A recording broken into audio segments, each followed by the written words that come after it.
The Wholeness Network.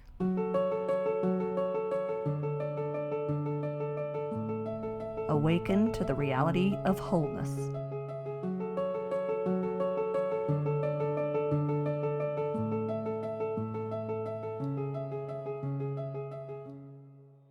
Dr. Jeff O'Driscoll is board certified in internal medicine and is a fellow of the American College of Emergency Physicians, with 25 years' experience in a Level 1 trauma center. But that is only one part of who Jeff is. I met Jeff a little over a year ago, and he has become a great teacher and friend to many as he has stepped into a new phase of life as a writer and artist. His willingness to share his spiritual experiences creates a safe place to explore your own. His award-winning book, Not Yet, should be added to your must-read list.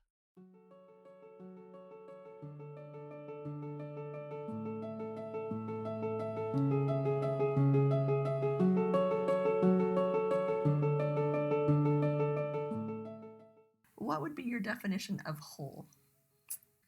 That's a big question. It's a big question. As a physician, I get challenged a lot of times with the notion of spiritual wholeness as opposed to dedicating my medical skills to making people physically whole. But personally, I think there's a mental component, a spiritual component, a physical component, and an emotional You're component. speaking my language. So I think when we deal with people, when we want to be whole, we have to deal with all four of those things. Right. I agree. So as a physician, what would be wholeness as that part? We'd like everybody to have a fully functioning physical body, but that's not realistic. And so we try to give people the optimal capacity that's available for them. If you're young and healthy, it might be one thing. If you're older and you have medical conditions, it might be something else. If you're born with physical limitations, that may add a component to it. So for me, physical wholeness is getting the most out of what's available for you to have. That's a great point. Yeah, it's an always evolving thing. It's never something you necessarily achieve. It's evolving. And it's different for everybody. It's different. Some people are in wheelchairs, some people are on crutches, some people have vision or hearing problems, but there's a wholeness that's appropriate for them. Right. And they can be whole for their circumstance. Right, I love that. I think it was a couple months ago we were on social media and I asked you what one of your gifts were. What was a gift you have? And you answered me and I was so grateful. Do you remember what you answered me? Well, that's dangerous, isn't it? I have it written down if you forget. I've contemplated this some over the last year because I've been asked a number of times. Yeah. And I think if I have a gift, I hope that it's to be able to help other people realize their spirituality and their spiritual gifts, and to see things they never realized were spiritual and come to understand that they are, so that they can refine and develop those gifts in themselves. So how do you do that? How does that gift work through you? Oh, well, I'll give you an example. Okay. I had lunch with a friend of mine not too long ago. And he, matter of factly, starts telling me about his heart attack. And I said, whoa, wait a minute. What are you talking about, this heart attack? And unbeknownst to me, 2 weeks earlier, he said, I was just putting my gear in the truck. I was getting ready to go fishing. And I started to have some chest discomfort. And he told me he's an attorney and doesn't get worked up too easily. And come to find out, he was actually on the floor. His granddaughter heard him saying, Siri, what are the symptoms of a heart attack? Oh, wow. And anyway, he got to the hospital. Okay. And they did some tests. Sure enough, he's having a heart attack. They take him up to the cath lab. They put in 2 stents.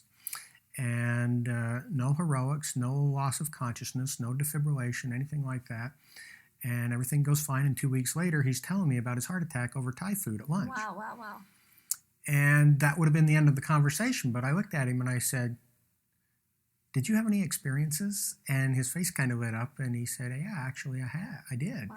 And he proceeded to tell me about his deceased wife, whom he had thought about during this process and who had actually come and given him a message. But it was in such a way that he kind of minimized it. He kind of let it go. I think it would have disappeared altogether if I hadn't asked him that question. Yeah. And 2 weeks later, he sent me an email and thanked me for asking him that question because it put things in perspective and he realized what a profound spiritual blessing it was that he received. That's a fascinating. In fact, and that's something you kind of taught me because you have these experiences over your life. You think that it's got to be a grand, huge, life-changing, I know what that was kind of a moment, or you don't give it as much weight, I guess. And so that's helped me to just say, yeah, I've had those experiences. That was real. I don't know why. Why do you think we lessen them, I wonder? Oh, it's not socially accepted to have these kind of experiences for the most part. Yeah. And we tend to minimize ourselves. Right. We tend to think that we're not entitled to such experiences. So when something comes, we're reluctant to accept it. Yeah. My own daughter's a newborn ICU nurse. She read my book and said, Dad, I now realize I've had a lot of spiritual experiences that I never realized were spiritual before. Wow. I think that's one of your gifts, is just calling it spiritual and letting that be a valid way of describing an experience. That's something, had an experience or whatever. Yeah, somebody that read my book recently told me that one of the things they liked about it was it made them feel comfortable, like it was a conversation that was allowed to talk about. I would agree. As an MD, a lot of times people will put you in a category of an intellectual or somebody that isn't associated with spiritual things. But that's where you're so different in being able to be vocal about your spiritual experience. Well, first off, I may be an MD, but people rarely accuse me of being intellectual. But in response to your question, I've had a lot of very spiritual experiences in the emergency department. I've seen souls or spirits leave their bodies at the time of death, communicate with me or sometimes other caregivers before they leave. And I've never found that to be in any way a contradiction with the medical knowledge or training that I've received. I view my medical knowledge as helping people with physical, mental, emotional challenges. And none of those things contradict with spiritual experiences that I've experienced or heard other people describe in most cases. On one occasion, for example, Jeff Olson, who wrote the foreword to my book, was severely injured in a car crash that killed his wife and his young son, and he was brought to my emergency department. He was unconscious. We never had a chance to speak until nearly a month later, but while he was in the trauma suite, I saw his deceased wife standing above him in the air, watching over his care. And when he was later healthy enough for us to visit, I found out that he'd had profound near-death experiences when he was unconscious, and we've been good friends for more than 20 years. Was that different because she wasn't there she didn't die at the hospital? Was that a different experience than some of the others? It was some different. They're all different. Right. So I didn't see her leave her body. Okay. But when I saw her, I immediately knew who she was, though I'd never met her before. Wow. I knew why she was there. I knew some things about her and some things about her unconscious husband. And it was a profound experience, but not one that was totally new to me. I'd had other such experiences before. When there's those moments, would you say, if you could put it into words of emotion, what are these experiences like? I mean, what emotion do they evoke from the one that's on the other side and in you? One of the most overwhelming feelings is one of total and complete empathy and compassion. And one of the things that you realize in these moments, when these near-life experiences, is many times there's nothing to forgive. It was never a problem in the first place when you saw it in the context in which it took place and you understood the motives behind it and the challenges that the person was dealing with. And the word love gets so overused in describing these experiences, but the words empathy and compassion, I think, have a lot to do with what people experience. They have a perspective where they can feel love toward everyone, and amazingly enough, even toward themselves. They can see their own life in context and realize that they're here to learn. So not only for others, but for themselves, they have that. For me, almost immediately? Yes, when I've had my spiritually transformative experiences, one of the things that was most impressive to me wasn't that I could see other people and not judge them, but love them and realize that there was nothing to forgive. I saw myself that way, and I don't do that well in my mortal experience. I'm telling you, I think I was probably one of under 100 people that have read your book at the beginning. I was one of the first to get a copy. And I remember reading on the page, the most difficult place to see God is in the mirror. And I had to create a graphic, and it sits, even now, you'll laugh. It is in my bathroom, and it just sits right there that I look at it every time I'm in the bathroom. I saw that post on Facebook, Yeah. and I read it, and I thought, that sounds really familiar. And then I looked up at the top of the post, and you had posted where it came from out of my book. I thought, oh, that's why that sounds familiar. Yeah, I can see God in other people. Yeah. But it's really hard to see it in myself. It's really hard to see God in the mirror. It was so profound. It jumped off the page, and I'm like, that is the missing piece in society. If we could teach people to see that in the mirror, there would be no war. There would be no poverty. That is the fix of all humanity. Absolutely, because if you can see it in yourself, then suddenly you're obligated to recognize it in everybody else. Yeah. I think it becomes an instinct. Yes.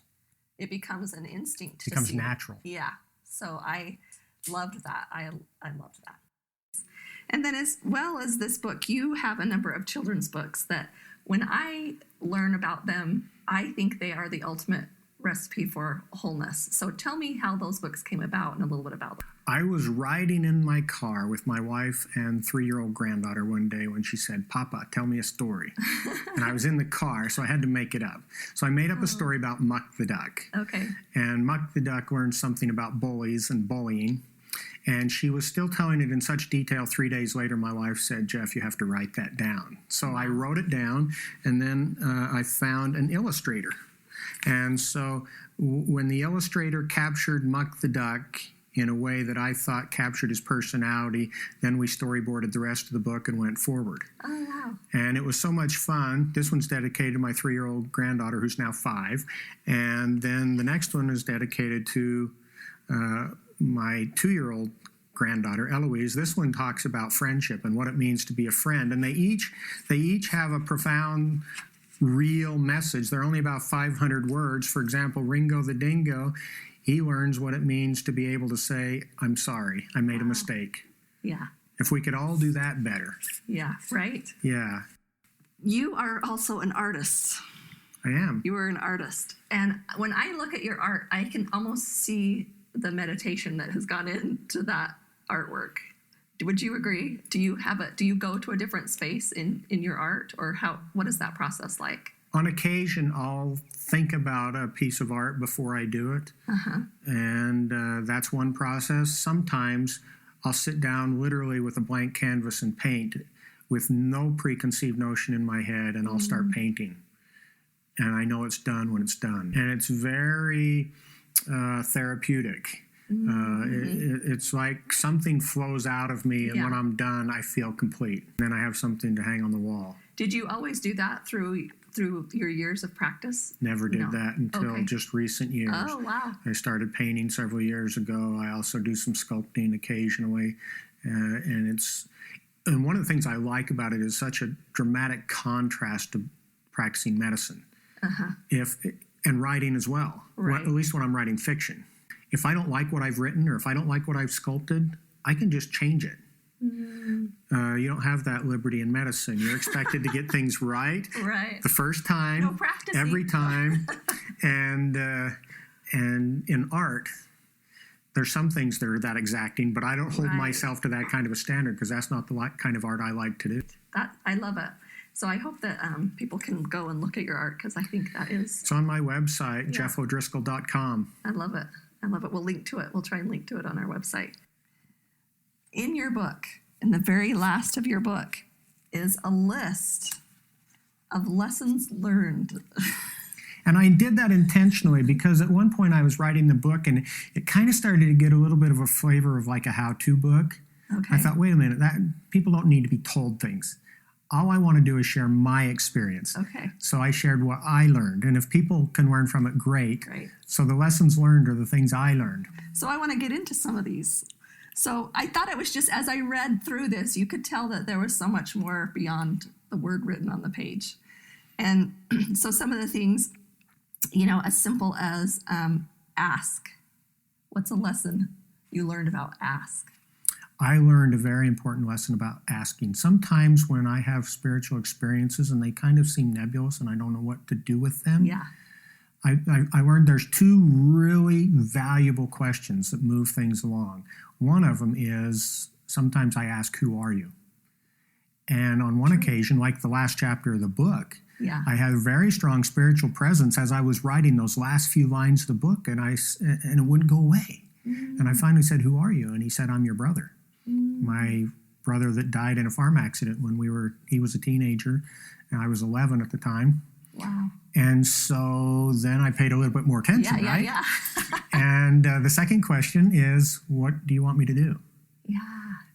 Because sometimes spirits come to us and they want our help, Yeah.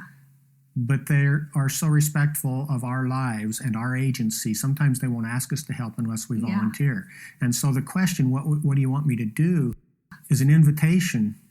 And sometimes it's met with a response. And in this case, what he said to me was, keep going. Wow. What about practice? That was one of your lesson learned, practice. What is behind that word? We tend to think that spiritual gifts come whole cloth and in their perfection. Mm-hmm. We're perfectly comfortable with the notion of somebody practicing the piano for 10,000 hours to become proficient. True. We're fine with sending our kids off to football practice every day for months so they can be on the football team. True. But when it comes to spiritual gifts, we tend to think that they are out of our control somehow, Right. rather than Yeah. And, and what we should be doing instead is practicing. In other words, if you get an impression to go help somebody, go do it. That's a spiritual experience. Right. And if you do it, the next time you might get a stronger impression or a bigger assignment. Right. And we practice by doing the little things that move us to the next step, because spiritual gifts are refined and purified and become full when they're practiced. So true. What about the lesson learned, feel versus touch? I noticed touch is on there. Yes. When we touch somebody, we break down all kinds of barriers and invite a spiritual connection. But the feel is something a little bit different. When I talk with people about spiritual experiences, they almost always start by telling me what they didn't experience. For example, people will say, I didn't actually see the person, I just knew they were there. Right? Oh, right. As if knowing were somehow a consolation prize. Right? Right. They don't realize that knowing is a spiritual sense, just as much as seeing and hearing are physical senses. Yeah. And then when you ask me about feel, a lot of people will say, I didn't hear a voice. I just felt it. That's a spiritual sense. And when we take time to stop, to breathe, and to feel, we invite spiritual communication. Yeah, go into it instead of, our first instinct is to, this it's not as much as this person would have, or, we compare. Some of my most spiritual experiences, for example, when I've had patients that passed away, and people start to clear the room. You call housekeeping, you go notify family, you do other things. But sometimes if you just stop for a few moments and just feel, this is a life that just transitioned. This is a human being. If we just offer a moment of respect and wait, I've had many times where that person who just passed communicated with me. And would you say you've had all the experiences, feel, hear, see? I've had many of them, I think. And we have to be careful how we use those words, because we tend to attach them to physical experiences. Right. When you see spiritually, you see in a different way. And the word I like to use when I'm talking about spiritual experiences is that you experience somebody. You don't just see them, you know them. You feel their emotions sometimes. You have an empathetic connection. You understand their motives, and there's this profound knowing and loving that happens almost instantaneously, that goes beyond seeing. Right. I find if I'm going through and I'm having an experience, the more I can vividly see it in my mind, but cannot get the words to describe it. The more I can't verbalize it, I know that was something I really experienced, because it's so real, but the words don't ever do it justice. I could say it over and over again and never feel like I got the point across. Does that make sense? Yes, the words are always inadequate. So tell me about your keep going. Yeah, that was the lesson learned, the last lesson of the book. Yes, it's in the last chapter of the book, and it happened when I was writing the last lines of the book. And as I told you, my brother came and told me to keep going. And at the moment, I thought he was talking about the book. But in retrospect, I was writing the last 2 sentences of the book, literally. Okay. And I didn't appreciate what he was saying. Part of the rest of it came in the airport. Actually, after the airport, I had that airport experience where I talked with that young couple for the first time. Okay. Somebody I didn't even know about spiritual things, which is very unlike me. And I shared my book, and I was on the way to Boston to speak. And on the plane between Salt Lake and Boston, the voice that I've come to love and trust, that speaks to my heart, said to me, "You will help more people with this book than you helped as a physician in the emergency department." And that was after 25 years and what I estimated somewhere between 50 and 60,000 patients that I'd seen in the emergency department. So then I began to think differently about the going. I think it was to keep sharing, to keep teaching. And I recently had another experience that led me to believe that I'm to keep going in this pathway. Tell me a little bit about the picture on the front of your book. That picture references a story I had, an experience, I should say, that I had. For some time, I had been using a notebook to write down feelings and impressions. It helps me to clarify things. And one day I learned about this ancient American folk practice with regards to what some people call prayer rods. Okay, yeah. And you can read different interpretations of what a prayer rod is and how it's used, but one example would be you hold this rod vertically in your hand and you ask a question and you drop it, and if it falls one way, the answer is yes, and if it falls the other way, the answer is no. Yeah. Right? Well, I'd been using a notebook for more than 20 years at that point, and sometimes I'd get my answers in sentences and I'd write them down. And I thought, I'd like a prayer rod. That would be good, right? Yeah. So I made it a matter of prayer, and I asked. I said, "I want a prayer rod," and the voice spoke to me and said, "Get up and write." I was kneeling, so I got up off my knees. I sat at my desk. I pulled out my notebook that I'd been using for decades, and this gold cross pen, and these words flow into my head. I didn't even realize what was being said until I stopped and looked at the pen in my hand, and I realized, I already have a prayer rod, and it's so much better than what I was asking for. Wow. And the pen on the front of the book, that picture is an homage to that experience. I love it. Well, Jeff, I am so thrilled that I was able to be with you today, and I have learned so much from you, and I hope you keep going and going, because you are a master teacher, and I hope everybody can learn from you the way I have been able to. So I appreciate you taking your time, and I wish you the best of luck in all that you are doing as you keep going. Well, thank you very much, and I appreciate you having me here and asking me the questions, because one of the most important things for me to teach and to share is to be able to have people ask me questions. That's what draws it out of me more than anything. Good. We'll come back again. Good. Thanks.